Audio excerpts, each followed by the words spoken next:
এই পকোড়া এমন স্বাদের পকোড়া আমার পৃথিবীতে আর কখনো হাতে পড়ে নাই।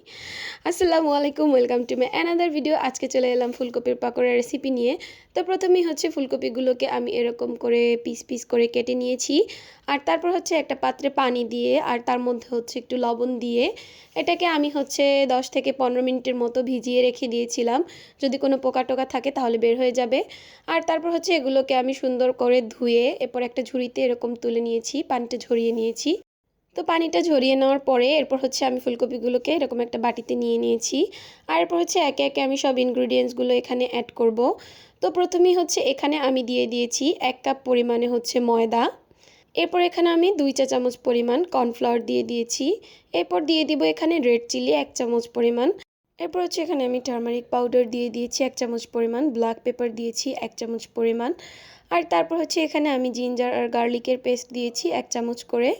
আর এরপর হচ্ছে আমি এখানে একটু পুদিনা পাতা অ্যাড করে নিয়েছি। আর সবশেষে আমি এখানে হাফ চামচ পরিমাণ লবণ দিয়ে এরপর হচ্ছে ড্রাই অবস্থায় এটাকে আমি সুন্দর করে মাখিয়ে নিব। আর এখানে কিন্তু আপনারা ময়দার পরিবর্তে বেসনও ব্যবহার করতে পারেন। আর কর্নফ্লাওয়ারটা হাতের কাছে না থাকলে চালের গুঁড়াটাও ব্যবহার করতে পারেন। তারপর হচ্ছে আমি এখানে অল্প অল্প করে একদম পানি নিচ্ছি আর এটাকে সুন্দর করে মাখিয়ে নিচ্ছিলাম। একবার পানি নিলে টেক্সচারটা বেশি পাতলা হয়ে যাবে, তাই আমি হচ্ছে অল্প অল্প করে যতটুকু পানি প্রয়োজন হচ্ছিল ওরকমভাবে মাখিয়ে মাখিয়ে নিচ্ছিলাম। তো আমার পাকোড়ার মিক্সচারটা একদম পুরোপুরি রেডি হয়ে গিয়েছে, এখন হচ্ছে ভেজে নেওয়ার পালা। তো প্রথমেই হচ্ছে আমি এখানে কড়াই দিয়ে দিয়েছি আর তারপর তেল দিয়ে তেলটাকে সুন্দর করে গরম করে নিয়ে একটা একটা করে পাকোড়া হচ্ছে আমি এখানে দিয়ে দিচ্ছিলাম। আর এগুলো দেখেন দেখতে একদম চিকেন ফ্রাইয়ের মতো লাগতেছিল। এক্ষেত্রে হচ্ছে আমি চুলার আঁচটা কিন্তু কমিয়ে দিয়েছি। হাই হিটে ভাজলে এটার ভিতরে কাঁচা থেকে যাবে আর খেতেও ভালো লাগবে না। তো এভাবে করে হচ্ছে আমি 8 থেকে 10 মিনিটের মতো ডিপ ফ্রাই করে নিয়েছি। আর এরপর আমার পাকোড়াগুলো পুরো রেডি।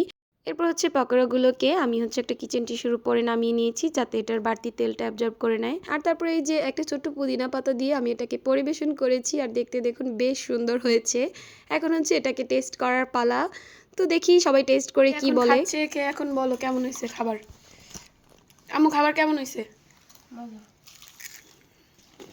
কেমন হয়েছে বল। ও সেরা সেরা। তাহলে তুমি বলো কেমন হয়েছে।